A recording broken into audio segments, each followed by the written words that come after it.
Okay, I'd like to go ahead and call to order the McDowell County Board of Commissioners' regular monthly session meeting. Today is August the 10th, and we'd like to welcome each and every one of you here tonight and look forward to having a good meeting. As always, we will start our meeting off with a prayer and a pledge. And tonight, we're going to ask Commissioner Ellis to lead us in the prayer, and Commissioner Gardner will lead us in the pledge.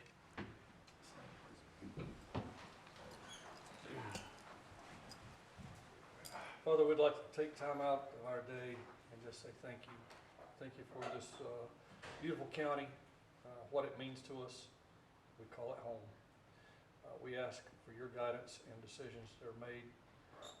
Lead us and guide us as you see fit.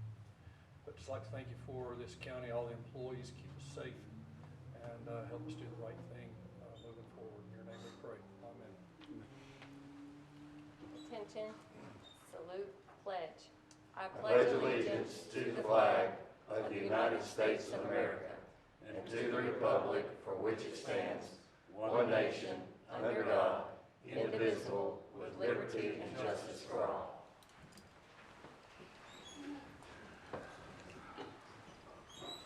Hear a motion, we approve the minutes. So moved. Second. Second. All in favor, say aye. Aye. Hear a motion, we approve the agenda for tonight. So moved. Second.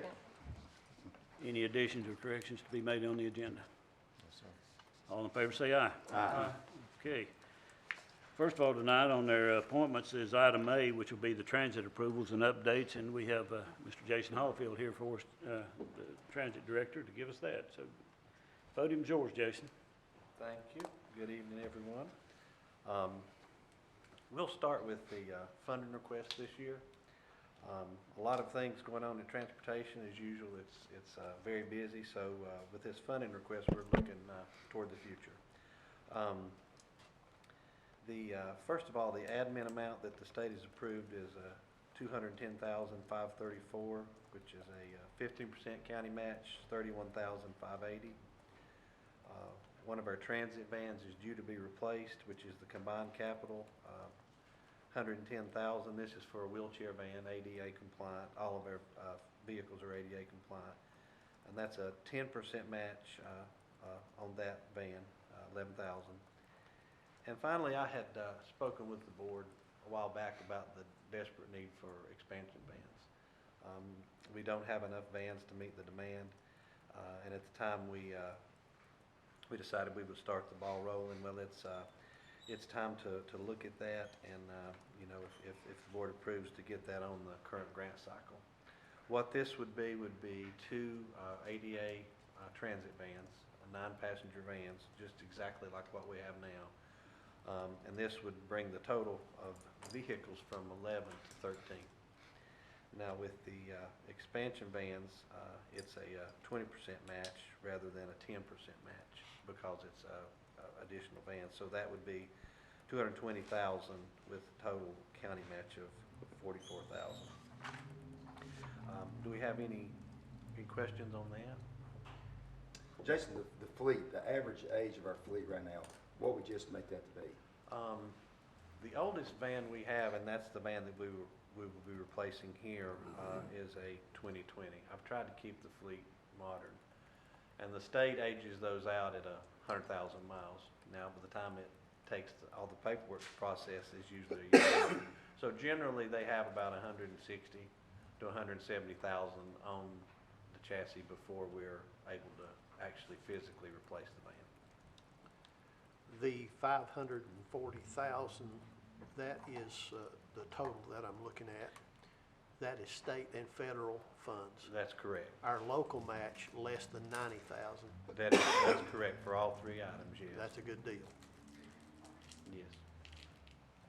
I have a question. The 9-passenger van, making them all ADA compliant, is there ever a benefit to have a 15-passenger, or is it better to have each van be wheelchair accessible?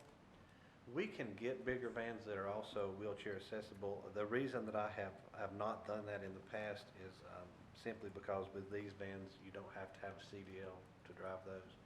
If you go with a bigger van, we would, some of our drivers do, but we would have to have all the drivers to obtain obtain a CDL license. Any other questions? Okay, Move that we approve the request. we have a motion, Second. we have a second. Discussion.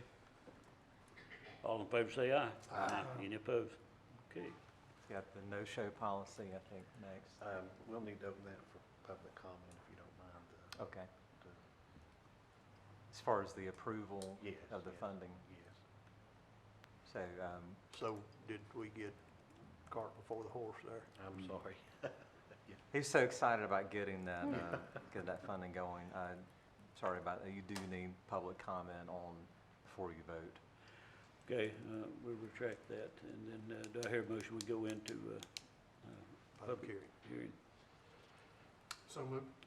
Second. All in favor? Aye. Aye. We are in, public hearing session right now. Any comments to be made on the right side? Specific to this funding item. Yes, specific to this. Any comments to be made on the left side? Okay, now, do I hear a motion, we go out of public hearing? So moved. Second. All in favor say aye. Aye. All right, now, I'll take a motion. I restate my motion that we approve the request. Second. Discussion. All in favor say aye. Aye. Thank you, sir. Thank you. Thank you, Jason. Thank you. Next, we'll move on to a proposed change that we have to our policy. You know, I have discussed with the board several times that no-shows are a major issue for us and other transit agency as well. Some days it throws the schedule into total disarray. And looking at that in ways that we could be more effective with that and try to eliminate that from happening, we brought it before the tab board, and the tab board recommended that we have a no-show penalty. Before a no-show suspension is lifted, a passenger would be required to pay $10 to be able to utilize transit again. Now, this would not include Medicaid or managed care clients. This would just be the RGP and EdTap clients. We're thinking that that would be a way to help combat the very real problem we're having with no-shows. It throws our schedule in disarray. Oftentimes we have to send a part-time home if their trip cancels so we can keep the full-times busy. It's a major issue. We're still having about 25 a week. So that fee will be paid upfront before that scheduling of the, Well, what we're recommending is if someone is suspended, we're not changing the suspension policy, but if we go through the steps and actually suspend someone for 90 days per the existing policy before they'll be reinstated to ride, we would have a $10 fee at that point. And did I understand you to just say that you're still having about 25 no-shows a week? That's correct. Okay. Yes. It's Is a that real consistent? operational. Is that consistent with standard operating practices from other providers around us? Yancey does a similar thing, so does Mitchell. Theirs is a little more strict than this. They charge $10 right off the bat for every no-show. We felt that was perhaps a little more harsh than was necessary. So we're simply just trying to combat the problem of no-shows. I certainly understand that. I make a motion we approve the request as presented. second. Discussion on that. All in favor say aye. Aye. Any opposed? All right, thank you, Jason. You have the alcohol and drug is next. Yes. The federal government has issued some new requirements for the alcohol and drug policy that transit agencies must abide by. It's nothing major, any major changes, it's just some verbiage in some of the testing requirements. But we are required to have the new policy board approved. And as I said, there's nothing, any major changes in this. It's just some verbiage from the federal government side that we're required to be compliant with. Still a zero tolerance policy. That's not changed. You know, in the event of a positive test, that would be termination of employment. Our testing procedures, testing sites, none of that's changed. Make a motion we approve the request as presented. Second. Have a motion and a second. Discussion on that. All in favor say aye. Aye. Any opposed? Okay. Thank you, Jason. Thank you. The final item is you should have a some graphs in front of you there titled MEE NC at the top. This is something that the Department of Transportation put together for us. This is in reference to the Express program. As I've mentioned before, that has been tremendously more successful than I ever anticipated. So much so, it is outperforming all other categories of transit. We've not seen a noticeable reduction in our other programs, which that kind of dovetails into the need for more vans. They did not include June of 26 on this. I wish they had, but in June we had over 700. So it's consistent growth. And this is, I would like to say, in my opinion, the future of transit. This is where the demand is. This is where we have the highest number of inquiries about what we're doing, how things are going. So I think you can see there by the chart, it peaked, went down a little in the beginning, but it's had steady growth ever since. People are really, I think, drawn to this. I think it's the convenience for one. I think it's the ease of booking for another. So just wanted to share with you, we appreciate the support that you guys have given us with this. It's been phenomenal what we've been able to provide with this service. As you remember, we expanded Old Fort in May. I would like to see it expanded to the whole county at some point. It's a very good program. I can't say enough about that. And we'll be happy to answer any questions that the board might have about that. I'll just say, I make comment that Jason, you've done an outstanding job from ground zero with that program, and you've done a phenomenal job with it, and your staff. Thank you. Anyone else have anything? Okay. Right. We thank you for your time and thank you for your support. Thank you, sir. Thank you very much, sir. Thank you, Jason. All right. Moving along now to item B under appointments, which would be the Planning Department updates. We have Mr. Ron Harmon here from the Planning Department. Ron, the podium's yours, sir. Thank you, Mr. Chairman. I have 3 items I'd like to bring to your attention. The first is the Historic Preservation Commission. The Historic Carson House has requested that the county reactivate the Historic Preservation Commission to allow us to pursue opportunities for state and federal grant funding. The request includes reducing the HPC membership from 7 to 5, and the planning staff will assist with the reactivation of the commission. Hear a motion on that? So moved. Second. Motion second, discussion. All in favor of that, say aye. Aye. Okay, thank you. The next item is the RV park ordinance. Several months ago, the planning board sent a draft of the RV park ordinance to the board for review, and it was sent back so we could get feedback from campground owners. The planning board held several meetings and talked to campground owners, and what you have before you is the ordinance that reflects those concerns. Once you review it and you're comfortable with the document, I request that you set a public hearing so we can adopt that ordinance. Okay. No action needed tonight. Yeah, thank you. But Thank you. just a digesting time. Absolutely. Thank you for that. And so the last item is data centers. The Board of Commissioners directed the Planning Board to make a recommendation regarding potential regulations for data centers. The Planning Board voted unanimously to ban all data centers in the county. However, we found out that a full-out ban is not legal. So now the Planning Board, Planning Board didn't recommend, but planning staff recommends a moratorium of 1 year to study and find the best way to regulate data centers in McDowell County. Mr. Chairman, I will make a motion that we go ahead and enact a 1-year moratorium to allow staff. Oh, we cannot do that yet. So by statute, you have to have a public hearing that has We to need be. to, we need to retract make a that. motion to have a public hearing on such said date, Make a motion, we whatever. have a public hearing. So I would recommend, in consultation with Mr. Harmon and Mr. Coates, that we set that for August 31st at 5. That's Make a motion, we have a agreeable. public hearing August 31st at 5 p.m. to address this matter in regard to the public hearing. Second. All right, we have a motion second on that. Any other discussion? All in favor say aye. Aye. Okay, thank you, Mr. Thank you, Harmon. Mr. Chairman. Yes, sir. So we will get that advertised, McDowell News in the next couple of days. It'll run twice, and so it needs, planning ordinances need a little bit more time for the notice. So- And so we'll get that. So for any of you that are here for that, that will be the 31st at 5 o'clock. Okay?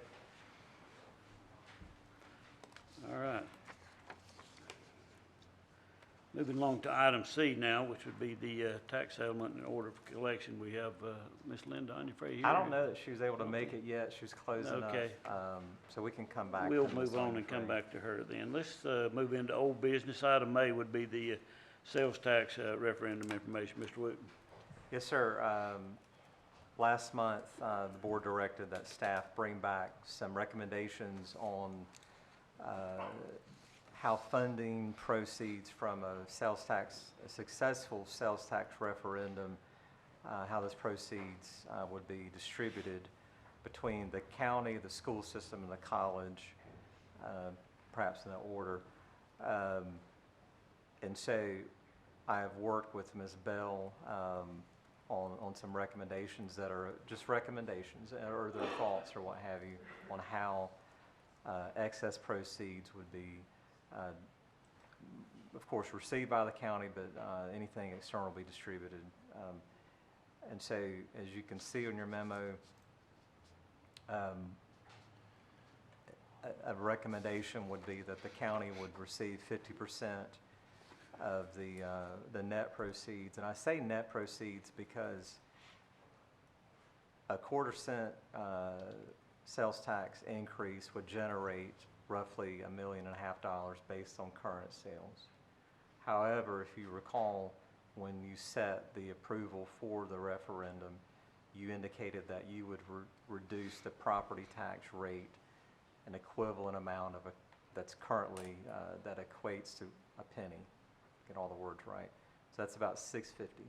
So you have to do some runny math in your head. So that creates opportunity for you of about $8.50.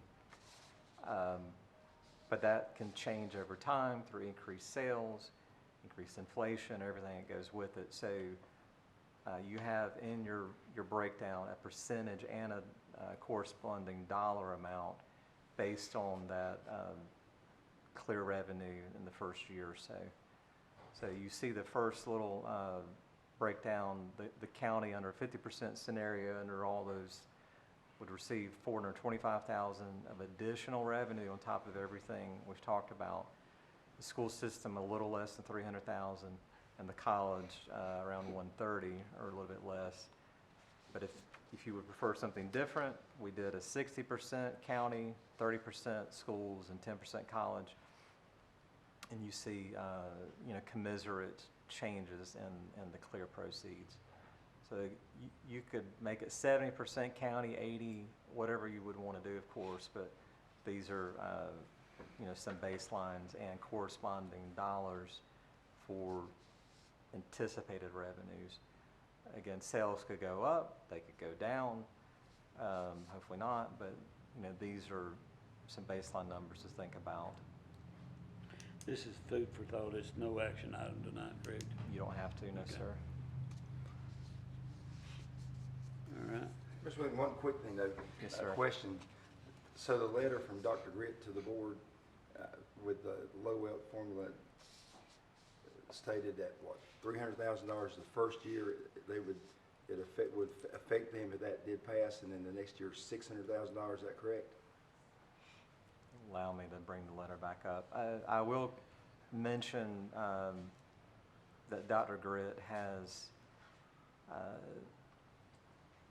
communicated some concern about if you lower the tax rate, it can and it could affect the low wealth funding formula. The state of North Carolina, it penalizes counties when they do not show certain effort in their property tax collection. The reason being, if you are trying your best to keep taxes low here, you get no credit for that with the Department of Public Instruction, because they want to show that you are not unnecessarily taxing people perhaps, but you're doing the best you can to carry the weight of and the burden of funding the local public school system. And so how they do that is they compare you to peer counties. And so there's essentially a formula that looks at your peer county groups and what the weighted average is for the tax rates for those. So if everyone in your peer group has a higher tax rate and a higher effort, you get penalized whenever you lower your tax rate here. To try to give taxpayers a break, you're penalized for that. So his point in that is to point out, if you lower the tax rate, the school system could lose this much money that you're trying to give back to them by vote of the sales tax. So things could change with the formula, with the General Assembly making some recent changes to that. Some of it is uncertain and unknown, but I think it needs to be discussed further within, and I've talked about that maybe later in the year, have some discussions with them. How does the decline in enrollment play into that? In So, that funding? yes, sir. So when they receive a per pupil allocation, ADM, average daily membership, is talked about a lot as school board members. Y'all definitely remember those acronyms. And so when they, I'll say a number and someone will quote me on it, but so I won't say a number, but they receive so many thousands of dollars per enrolled student. And so, of course, because of children moving out of the system, either going to homeschooling, private schooling, moving out of county, those funds go with that child. Even if they live here, but they're not enrolled in McDowell County Public Schools, school system doesn't receive them, and so they receive less funding. The struggle they will have often is that it is harder to say, well, we're going to lose that much funding to eliminate expense, because they have class size requirements, they have staffing requirements for non-instructional staff that they have to meet at a minimum. And so that's, over the years, that's a struggle they've talked about. As their enrollment has steadily declined, they have some fixed costs that they just can't eliminate, and they hit a point where it becomes very difficult. And so that's where I'm going way above and beyond, but you see where consolidating schools, like is being done with the two elementary schools, that can help, because you just have a need for one principal instead of two. You might have an assistant principal now, or some other staff cost savings you can make by having one roof instead of two. And so you'll, as their enrollment declines and state funding becomes harder to get, regardless of your efforts, which you have increased funding almost every year since I've worked for the county, when you're able to, regardless of your effort, it becomes harder and harder for them because of increasing costs, the benefits and employment related costs especially. And so it definitely deserves more discussion with them before we get to March or April on the struggles and challenges they will have, and maybe the struggles and challenges you will have to help meet their needs.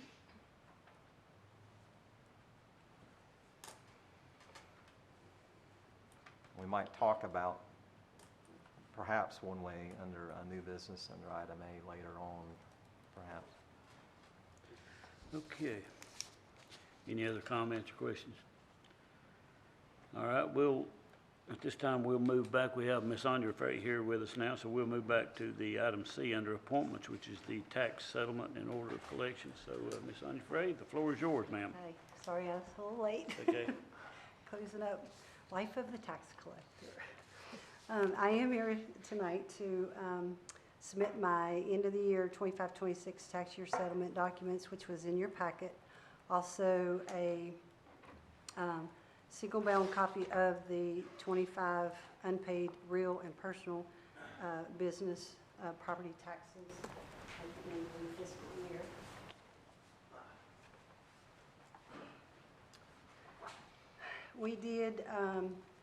We finished this year at a 99.47, which was a little slight decrease from last year's 99.55. So the 99.47 represents the collection rate for real and personal property. Our delinquent taxes collections was, in the fiscal year was $154,067.81, which was over about $54,000, which budgeted at $100,000 this year.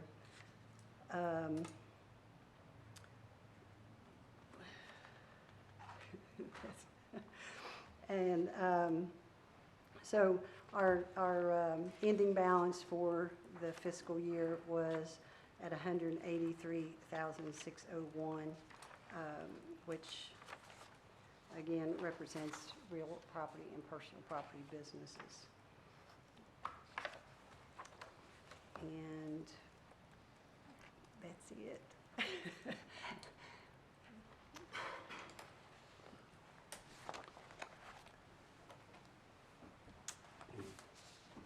Okay, any We, comments or questions? Mr. Chairman, I will make a comment. Out of the tax levy to start with, to Thirty- only have 34. $184,377 not paid, that's pretty impressive. yeah. You and your staff done a great job. Thank you, thank you. Yeah, and we did do a, one of the other counties sent out a poll to see what out of 100 counties, 61, I believe it was, 61 reported, and out of the 61 who reported, we came in number 9 out of that. Wow. 99.47, that's amazing. Great job, great work. Thank you. Okay, anyone else have anything? Thank you, Miss Linda. I think you need Yeah, thank action you. on the Oh, yeah, okay. receiving the settlement. Approving the Very order. motion on the settlement. So moved. Second. Go in the order of collections for this year.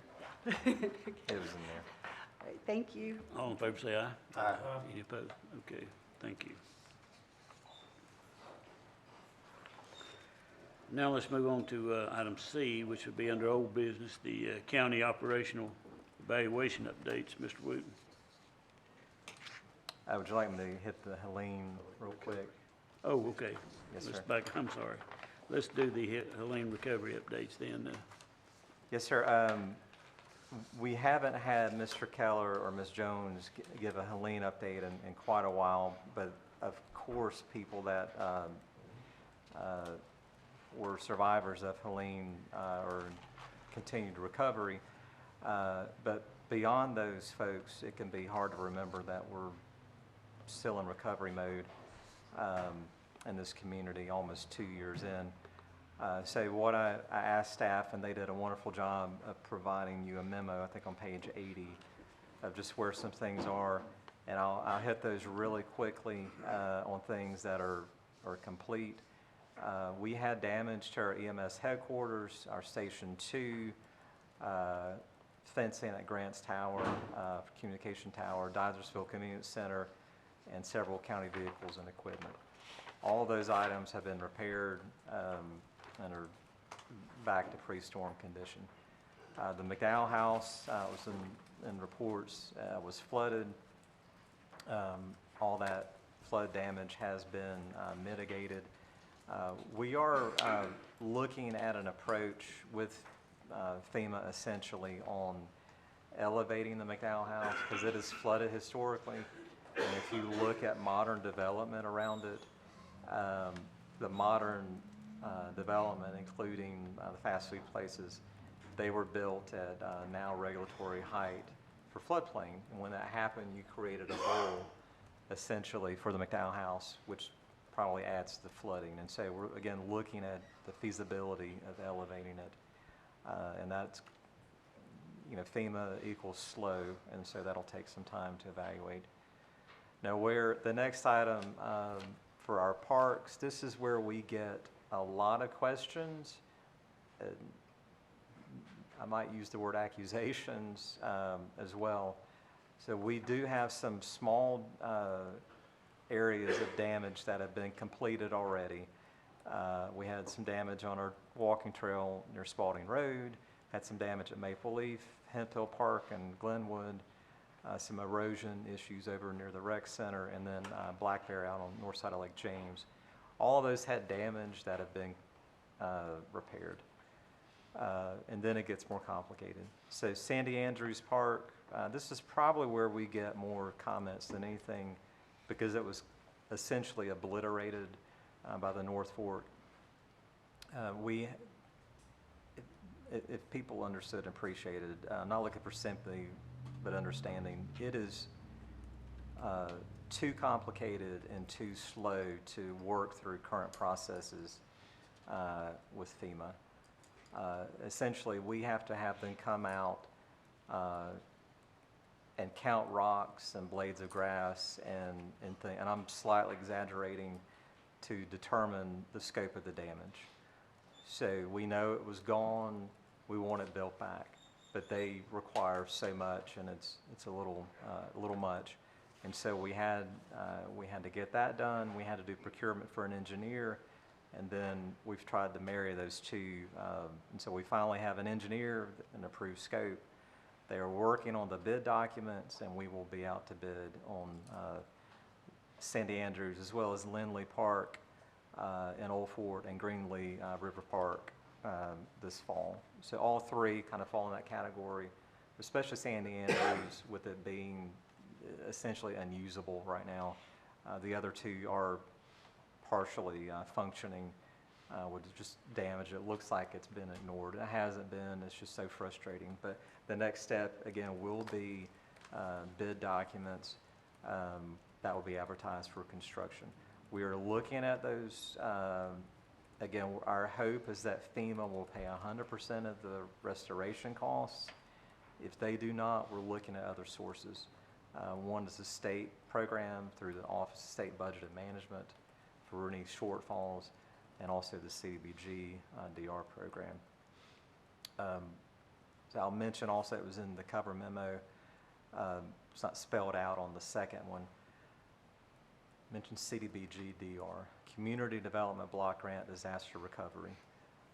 We are working with Foothills Regional Commission on applications for our 911 center, relocation, an animal shelter, and expansion of Old Fort Senior Center. The deadline, it was September 8th, that was moved to September 16th. And so I'll speak to them again this week on getting that application in for those three. But there's still work. One thing I should mention while we're on the topic, it's not anywhere in your information. We have about 70 acquisition applications submitted to FEMA.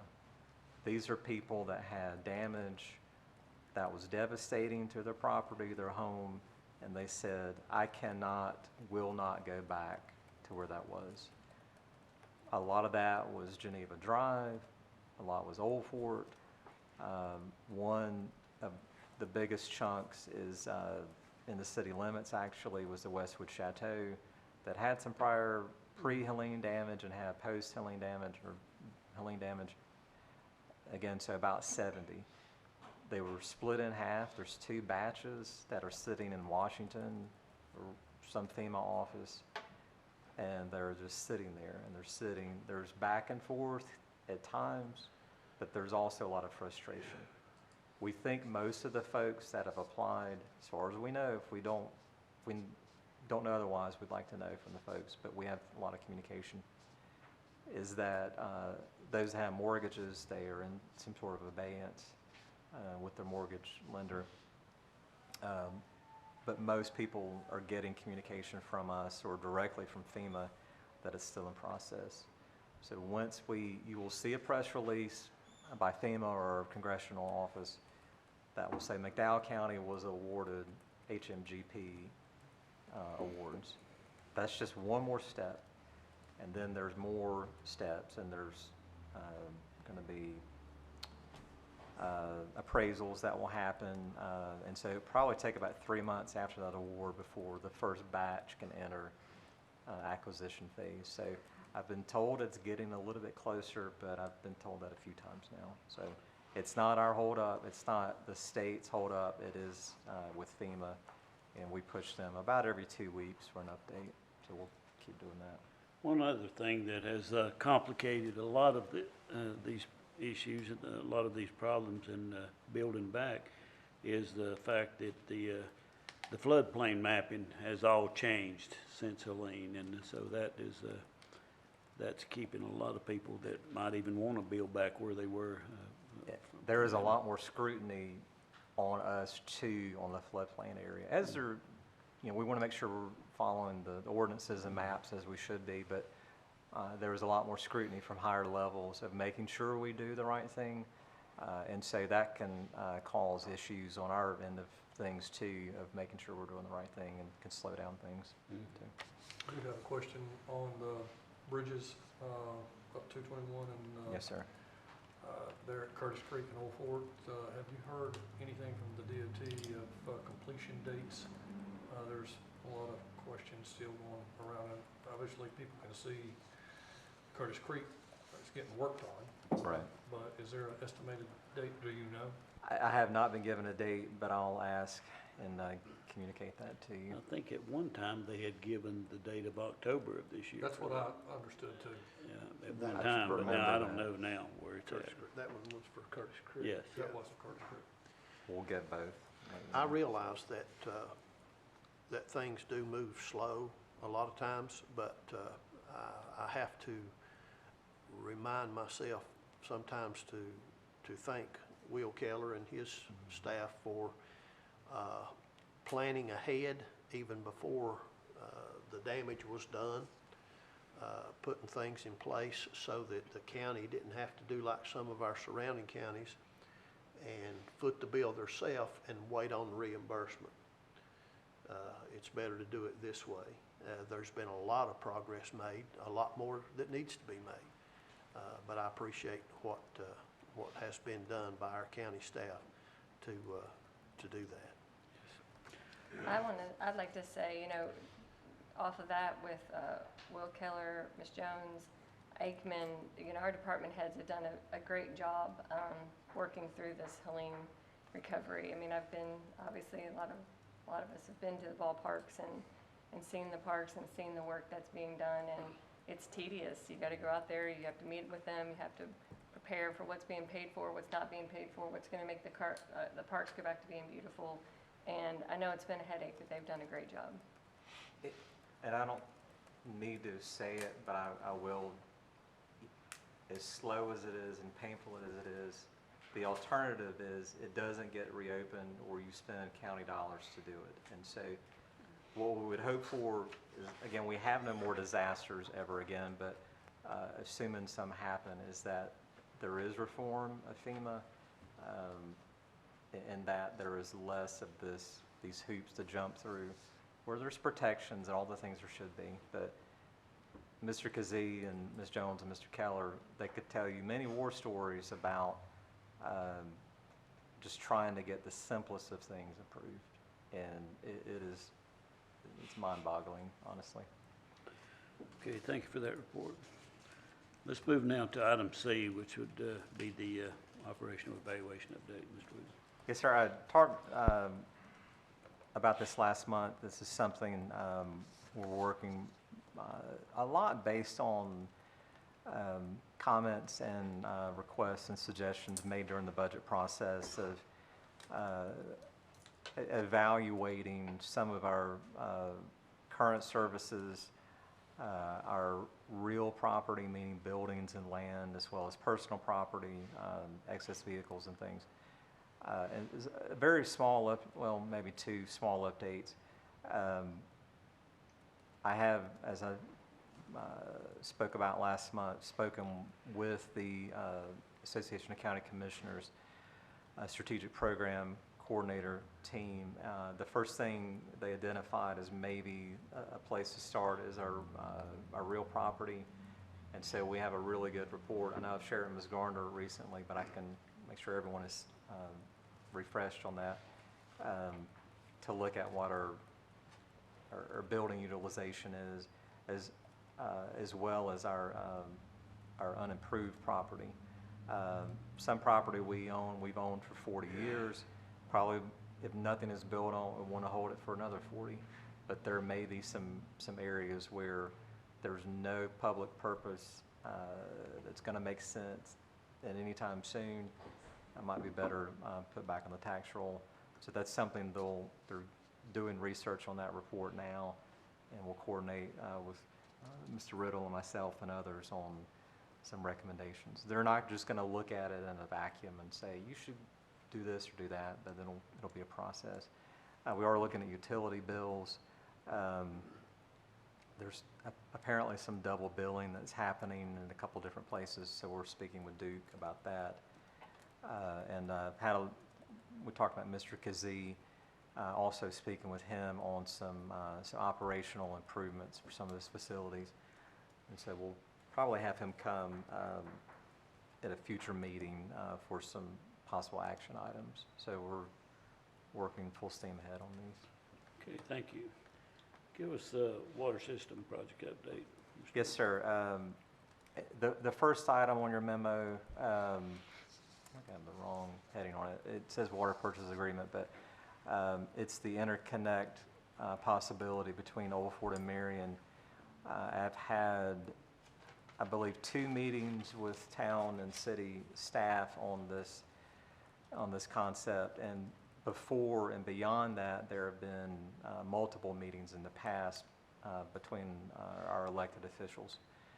And so again, like I said before, this is branching out from those prior discussions. When the staff met, the first thing we identified as being a need is what's called a surface water blending study. So again, the town has groundwater wells, the city uses surface water, and so we want to make sure in an emergency or otherwise, if the two sources needed to mix, that there's the proper water chemistry for that to happen.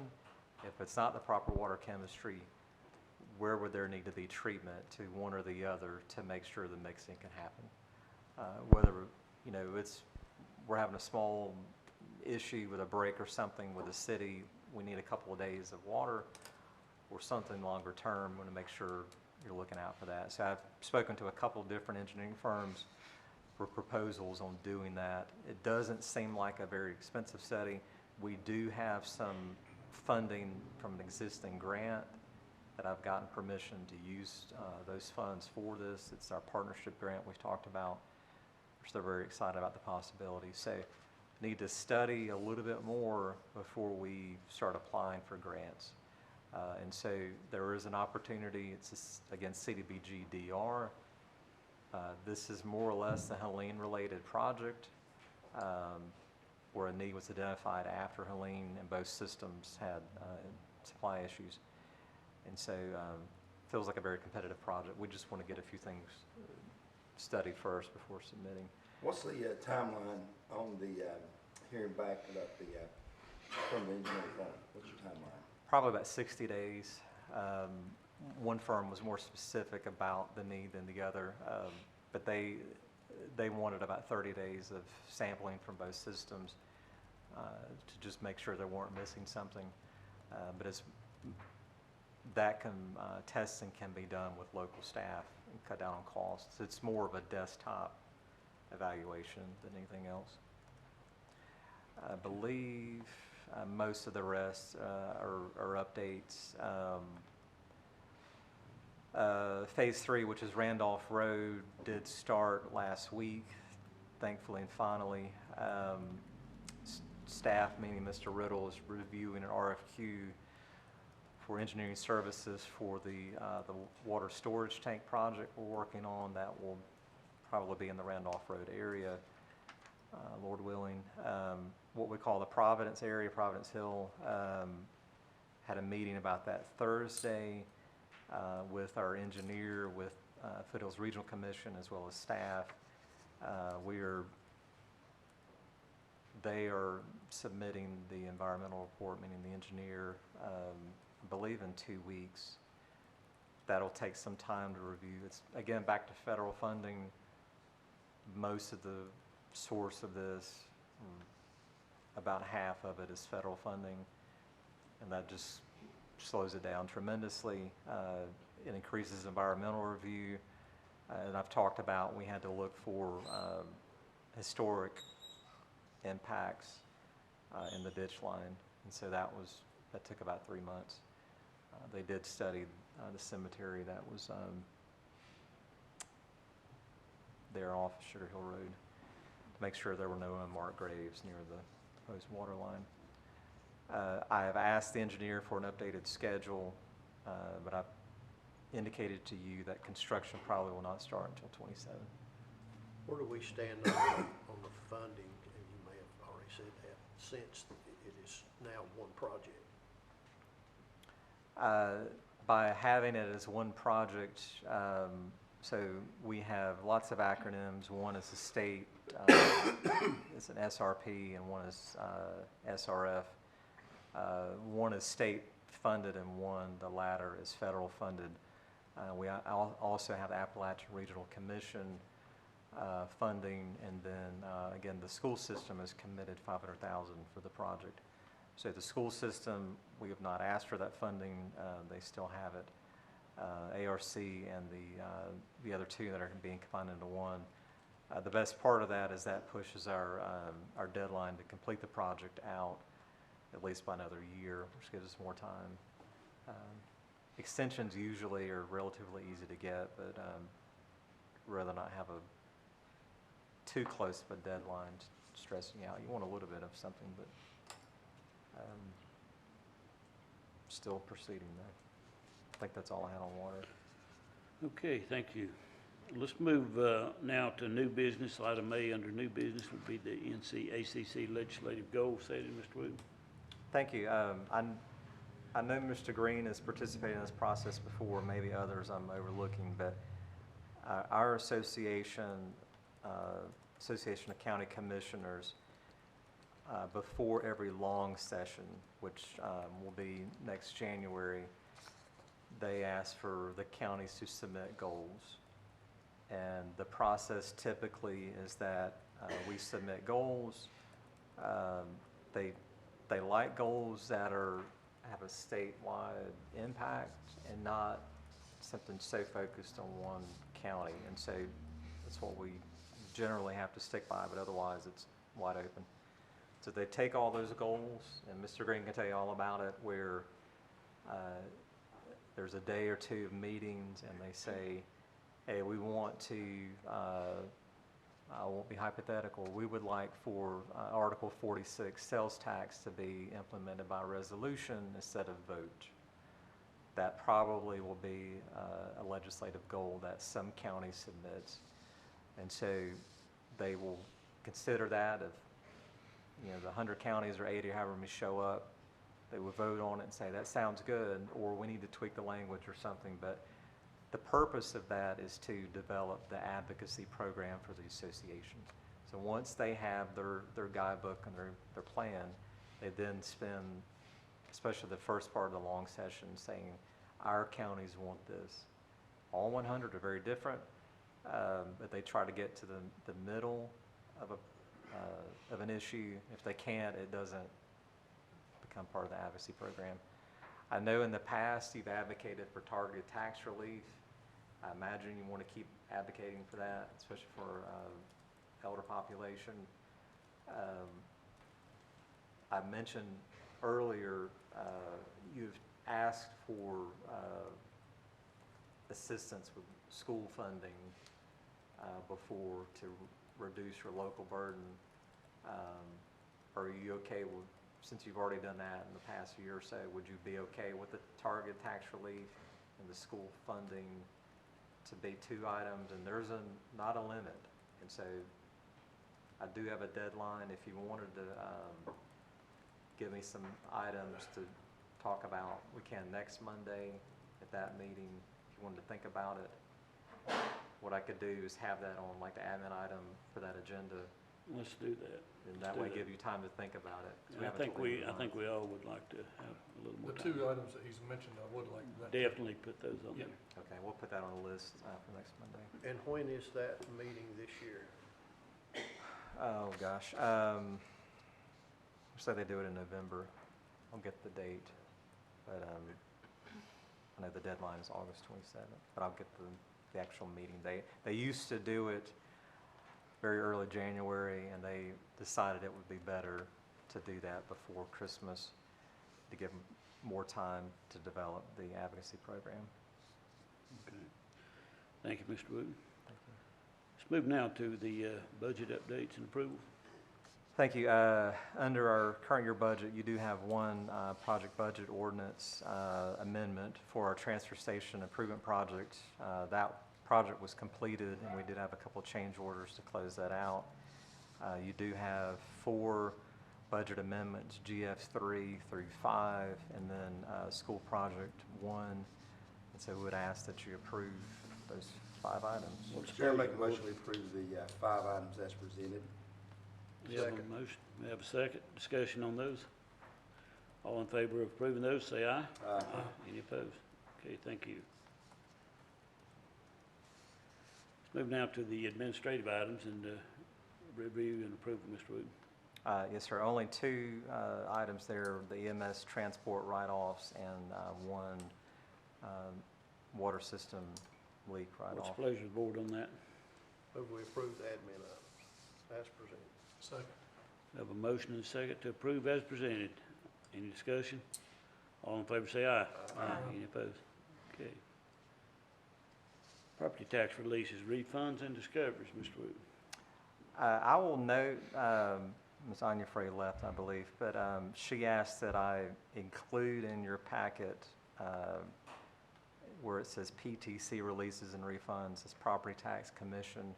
So these are different than our traditional releases, and so we'll just break those out separately, but we have those releases and a couple of refunds as well. Mr. Chair, make a motion we approve the property tax releases as presented. Second. Okay, we got a motion and a second on that. Do we have any discussion? All in favor say aye. Aye. Any opposed? Okay. Mr. Chair, make a motion we approve the refunds and discoveries as presented. Second. I have a motion and a second on that. Any discussion? All in favor say aye. Aye. Okay. Thank you, Mr. Wooten. Let's look at item E now, which would be the Commissioners Committee Board appointments. Madam Clerk. Thank you. You have 2 applications included in your packet.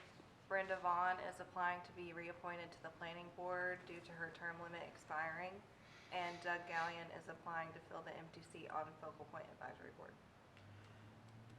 I hear a motion, we approve those tonight. I think they're both great for the position. We have a motion and a second. Second. Motion and second made. Any discussion? All in favor say aye. Aye. Okay. Thank you, Madam Clerk. Now it's time for citizen comments. Do we have anyone that signed up for citizen comments?